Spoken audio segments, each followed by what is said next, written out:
बहुत समय पहले की बात है। सुखपुर नामक एक शांत और सुंदर गांव था। इस गांव में रमेश नाम का एक व्यक्ति रहता था।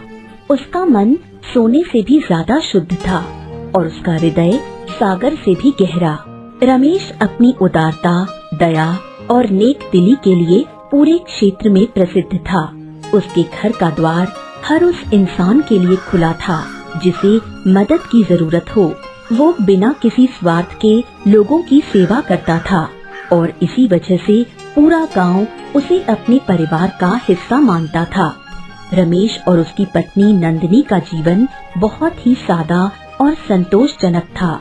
वो जानते थे कि असली खुशी धन दौलत में नहीं बल्कि अपने आसपास के लोगों के चेहरों पर मुस्कान लाने में है।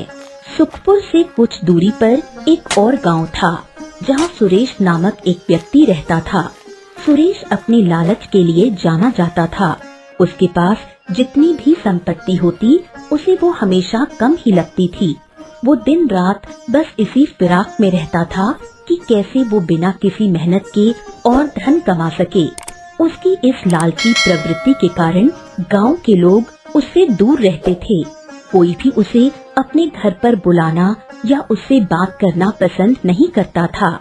सुरेश हमेशा दूसरों की अच्छी चीजों को देखकर जलता था और उन्हें किसी भी तरह से अपना बनाने की कोशिश करता था। एक दिन सुरेश ने सुखपुर गांव के रमेश की उदारता और समृद्धि के बारे में सुना। उसके मन में लालच का एक नया बीज उगाया। रमेश भाई का घर तो हमेशा मेहमानों से भरा रहता है। वो सबको इतना खिलाता पिलाता है कि कोई भूखा जाता ही नहीं।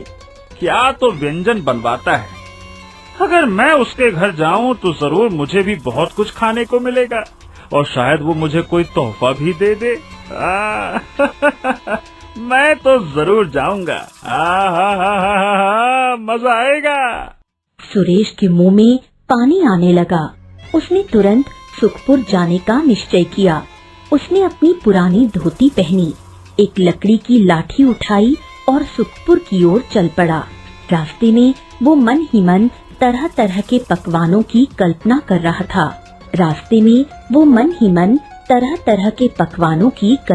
रहा था। जिनके बारे में उसने सुना था। सूरज ढलने से पहले वो रमेश के विशाल घर के सामने पहुंच गया। उसने दरवाजे पर दस्तक दी। दरवाजा रमेश ने खुद खोला। अरे भाई, आप आइए आइए आइए आइए, आपका स्वागत है। मुझे बड़ी खुशी हुई कि आप मेरे घर पर आए। आइए आइए।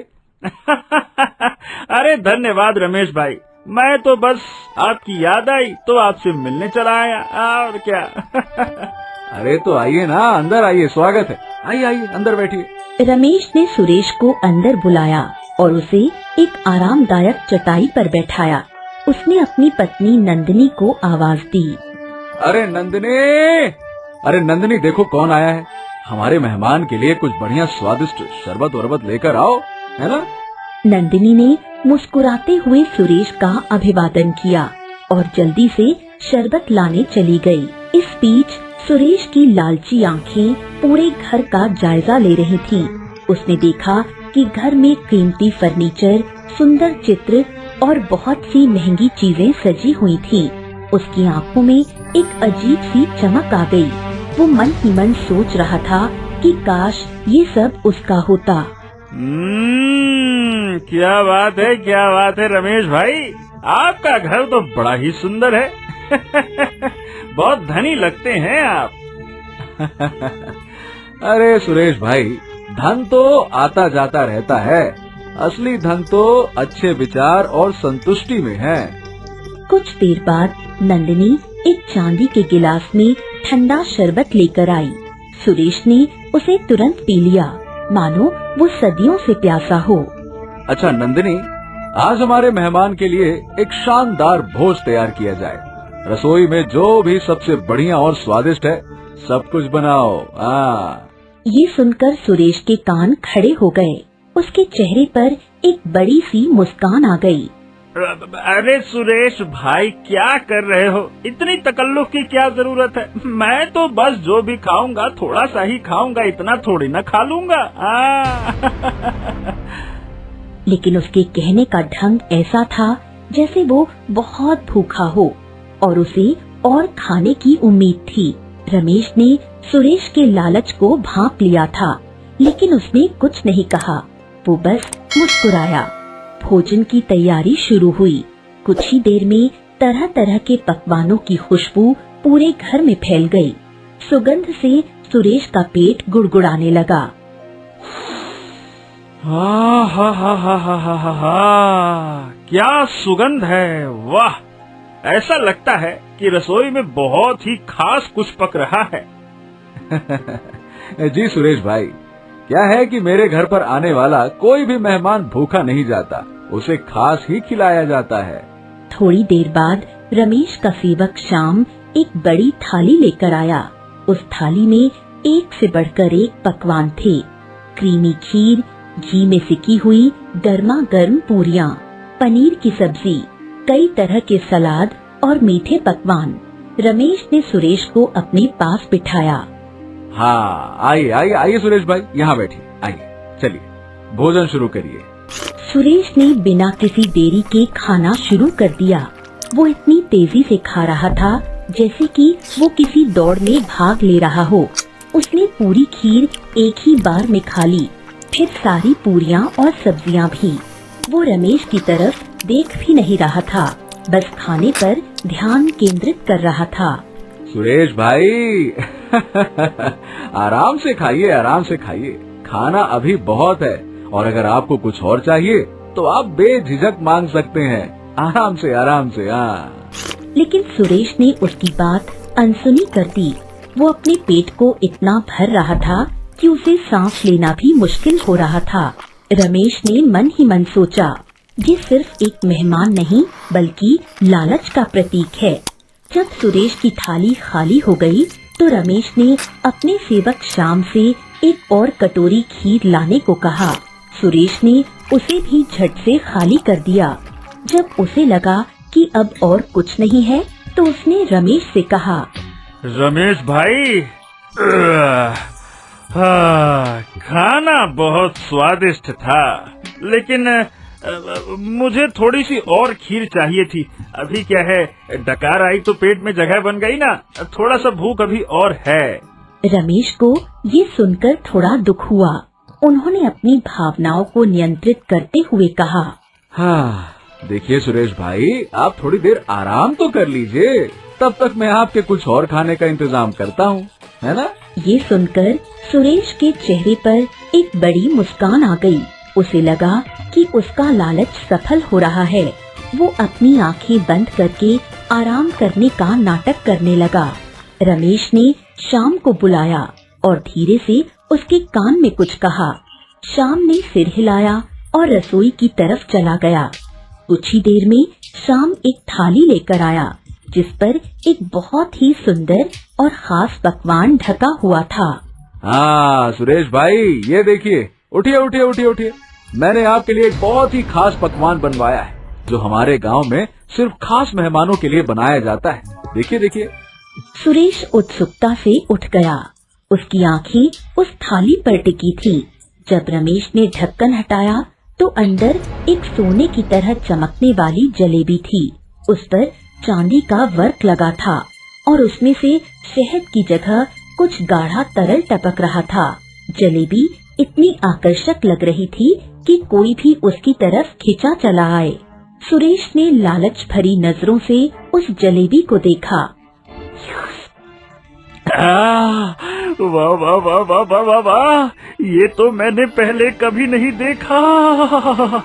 ये तो पूरी जलेबी मेरी है, मैं इसे किसी और को नहीं दूंगा।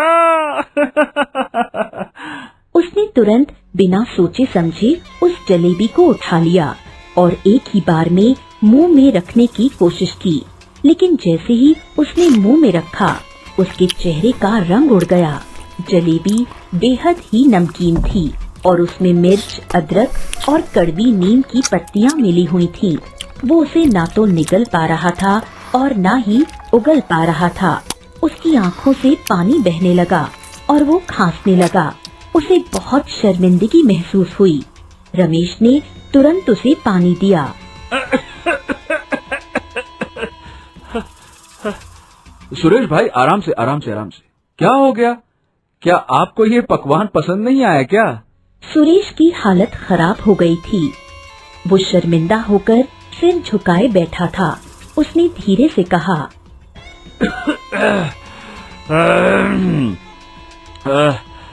रमेश भाई, ये तो बहुत ही अजीब है। इसका स्वाद बहुत खराब है। सुरेश भाई, ये एक सबक है। जीवन में सब कुछ मीठा मीठा ही नहीं होता, और जो चीज जितनी मीठी और आकर्षक दिखती है, जरूरी नहीं कि वो चीज वैसी ही हो। ये पकवान भी ऐसा ही था। ये सोने की तरह चमकता है, लेकिन स्वाद में कड़वा और नमकीन है। लालच भी इसी तरह है। वो हमें बाहर से बहुत आकर्षक लगता है, लेकिन अंदर से वो हमें कड़वाहट और पीड़ा ही देता है। सुरेश को रमेश की बात समझ आ गई। उसने अपनी गलती मानी और कहा, हाँ रमेश भाई, मुझे माफ कर दीजिएगा।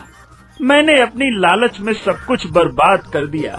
आपने इतना अच्छा भोजन परोसा, लेकिन मैंने सिर्फ अपनी भूख और लालच पर ध्यान दिया। मैं आपके आतिथ्य का अपमान कर रहा था। आपने मुझे जो सबक सिखाया, मैं उसे सही में कभी नहीं भूलूंगा। बहुत बहुत धन्यवाद आपका इस सबक के लिए। रमेश ने सुरेश को माफ कर दिया। अरे कोई बात नहीं सुरेश भाई। मैंने आपको अपमानित करने के लिए ऐसा नहीं किया था, बल्कि आपको ये सिखाने के लिए किया था कि लालच एक ऐसी चीज है जो इंसान को अंधा कर देती है। लालच में आकर हम अक्सर वो चीज भी गवा देते हैं जो हमारे पास पहले से होती है। उस दिन के बाद से सुरेश ने अपनी लालची प्रवृत्ति को छोड़ दिया। वो मेहनत से कमाने लगा और ईमानदारी से जीवन जीने लगा। वो हमेशा रमेश के प्रति आभारी रहा, जिन्होंने उसे सही राह दिखाई। रमेश के घर से लौटने के बाद सुरेश का मन अशांत था। कड़वी जलेबी का स्वाद उसकी जीभ पर नहीं, बल्कि उसके मन में बस गया था। वो पूरी रात सो नहीं पाया। उसे अपने लालच भरे व्यवहार पर बहुत शर्मिंदगी महसूस हुई। सुबह होते ही उसने एक नया संकल्प लिया। उसने अपने पुराने लालची स्वभाव को हमेशा के लिए छोड़ने का फैसला किया। सुरेश ने अपने घर में मौजूद सारी बेकार की और चोरी की चीजें फेंक दी। उसने अपने गांव के सबसे अनुभवी किसान गणेश से मिलने का फैसला किया। गणेश अपनी ईमानदारी और मेहनत के लिए जाने जाते थे। गणेश काका, प्रणाम प्रणाम प्रणाम। काका, मैं आपसे एक काम मांगने आया हूँ। अरे सुरेश, तुम? अरे भाई, तुम तो कभी किसी से काम नहीं मांगते। क्या हो गया? काका, बात यह है कि मुझे रमेश भाई के यहाँ से एक बहुत बड़ा सबक मिला है। मैं अब अपनी जिंदगी ईमानदारी और मेहनत से जीना चाहता हूँ। अरे वाह! ये तो बहुत अच्छी बात है सुरेश। ठीक है, मैं तुम्हें अपने खेत में काम दूंगा। सुरेश ने गणेश के खेतों में काम करना शुरू कर दिया। शुरुआत में उसे बहुत मुश्किल हुई। उसके शरीर को कड़ी मेहनत की आदत नहीं थी, लेकिन उसने हिम्मत नहीं हारी। वो सूरज उगने से पहले खेत में पहुंच जाता और रात होने तक काम करता। धीरे धीरे उसका शरीर मेहनत का आदी हो गया और उसके मन में एक अजीब सी शांति महसूस होने लगी। कुछ महीनों बाद गणेश ने सुरेश की मेहनत और लगन देखकर उसे एक छोटा सा खेत किराए पर दे दिया। सुरेश ने उस खेत में दिन रात एक करके काम किया। उसने अच्छी फसल उगाई और उसे बाजार में बेचकर कुछ पैसे कमाए। ये पैसे भले ही बहुत ज्यादा नहीं थे, लेकिन ये उसकी अपनी मेहनत की कमाई थी, जो उसे पहले कभी नहीं मिली थी। उन पैसों में उसे संतोष और खुशी का स्वाद मिला। सुरेश अब पहले जैसा नहीं था। वो दूसरों की चीजों पर बुरी नजर नहीं रखता था। वो लोगों से मुस्कुराकर बात करता था और गांव के लोग भी उसे पसंद करने लगे थे। एक दिन गणेश ने सुरेश को रमेश से मिलने के लिए प्रेरित किया। सुरेश, तुम बदल गए हो। रमेश ने तुम्हें जो सबक सिखाया था, तुमने उसे अपनी जिंदगी में उतार लिया है। अब तुम्हें उनसे मिलना चाहिए और उन्हें अपनी सफलता दिखानी चाहिए। सुरेश ने गणेश की बात मान ली। वो अपनी मेहनत की कमाई से खरीदी हुई एक नई धोती पहनकर और अपने खेत की सबसे अच्छी फसल की टोकरी लेकर सुखपुर गांव की ओर चल पड़ा। जब वो रमेश के घर पहुंचा तो दरवाजा रमेश ने ही खोला। अरे सुरेश भाई, आप! क्या बात है, क्या बात है, आप तो बिल्कुल बदल गए। हाँ हाँ रमेश भाई, और ये सब कुछ आपकी कृपा से है। ये लीजिए, ये लीजिए, ये मेरे खेत की पहली फसल है। मैंने इसे अपनी मेहनत से उगाया है। रमेश ने सुरेश की टोकरी में रखी हुई सुंदर और ताजी सब्जियां देखी। उसके चेहरे पर खुशी की एक बड़ी लहर दौड़ गई। वाह सुरेश भाई, वाह! ये तो मेरे लिए किसी भी तोहफे से बढ़कर है। आपकी मेहनत और आपका बदलता हुआ दिल देखकर मुझे बहुत खुशी हुई। वाह, आइए गले मिलिए। रमेश ने सुरेश को गले लगा लिया। उस दिन रमेश ने सुरेश और गणेश के लिए अपने हाथ से भोजन बनाया। उस दिन भोजन में कोई कीमती पकवान नहीं था, बल्कि साधारण दाल चावल, रोटी और सब्जी थी। लेकिन सुरेश ने उसे इतने स्वाद और संतोष से खाया जैसे उसने दुनिया का सबसे स्वादिष्ट भोजन खाया हो। सुरेश ने रमेश से कहा कि वो अब एक सुखी और संतोषी जीवन जी रहा है। उसने रमेश को बताया कि जैसे लालच ने उसकी जिंदगी बर्बाद कर दी थी और कैसे रमेश के एक सबक ने उसे सही रास्ता दिखाया।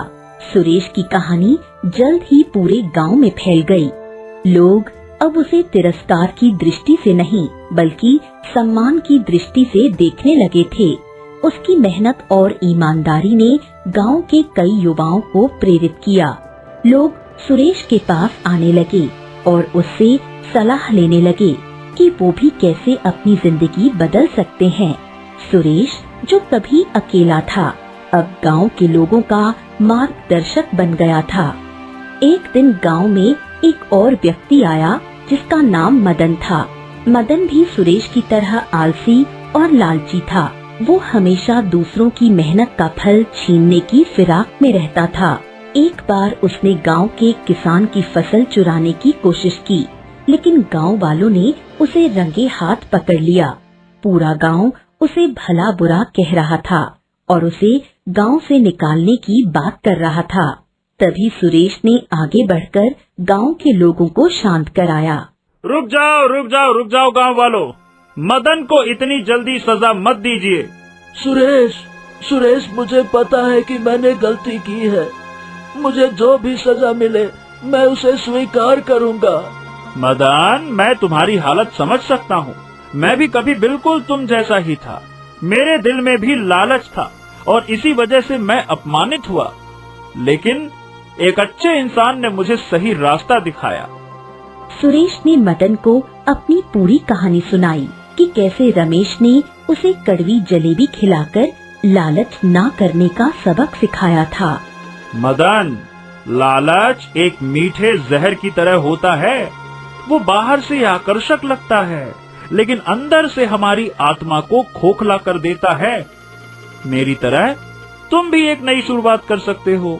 मेहनत और ईमानदारी से कमाया गया एक दाना भी चोरी किए गए धन से ज्यादा सुख देता है। सुरेश की बातें सुनकर मदन की आंखें नम हो गईं। गांव के लोगों ने भी सुरेश की बात का समर्थन किया। उन्होंने मदन को एक और मौका देने का फैसला किया।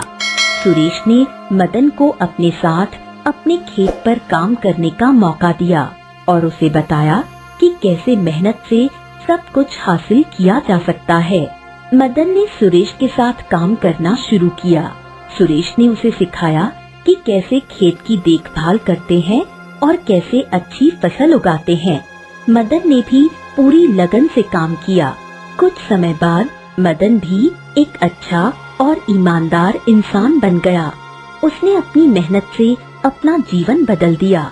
इस तरह सुरेश का जीवन एक नए अर्थ से भर गया। वो सिर्फ एक किसान नहीं बल्कि एक मार्गदर्शक बन गया था।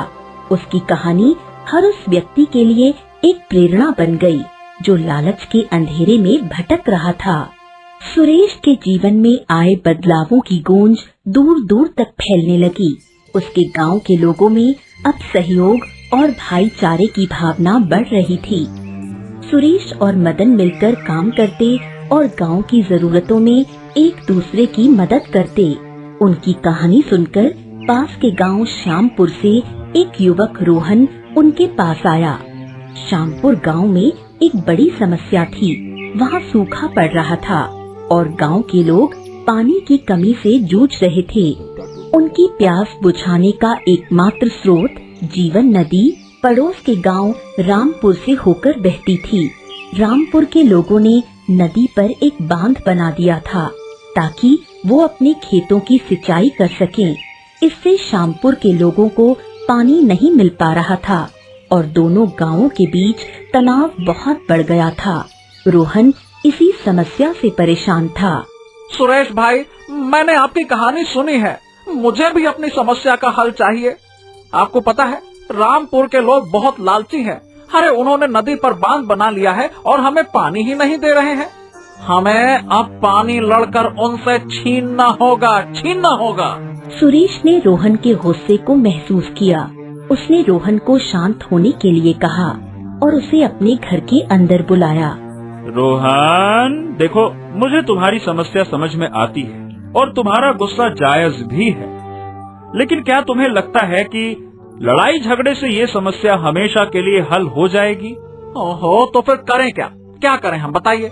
क्या हम बिना पानी के जी पाएंगे हैं?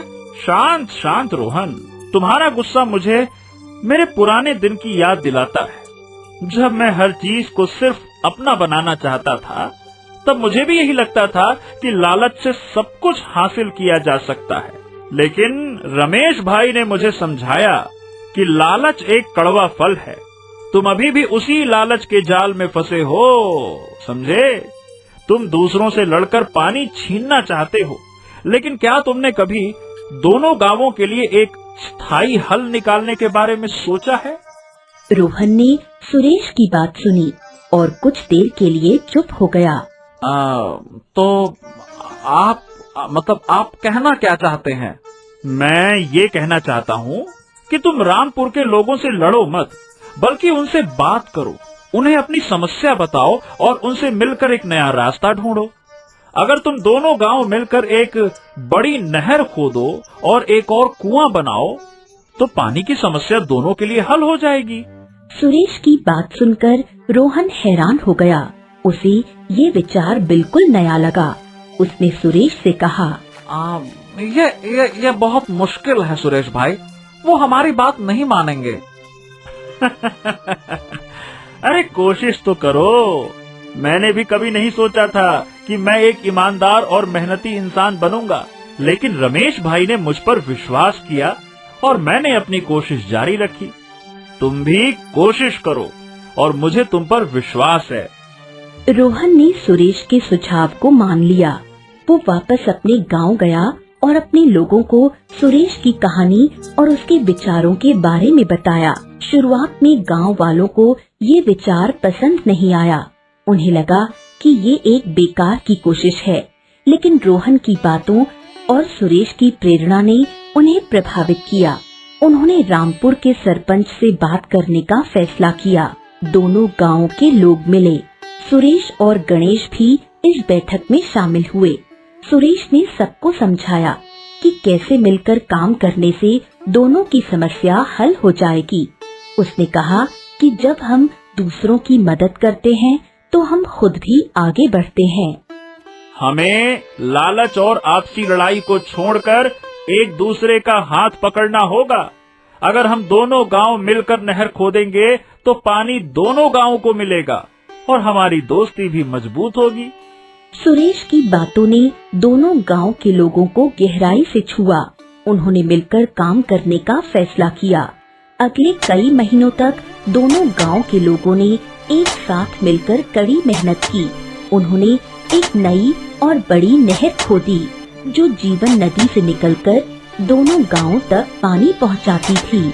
अब नहर में पहली बार पानी आया तो दोनों गांवों में खुशी की लहर दौड़ गई। रोहन और सुरेश को सभी ने धन्यवाद दिया।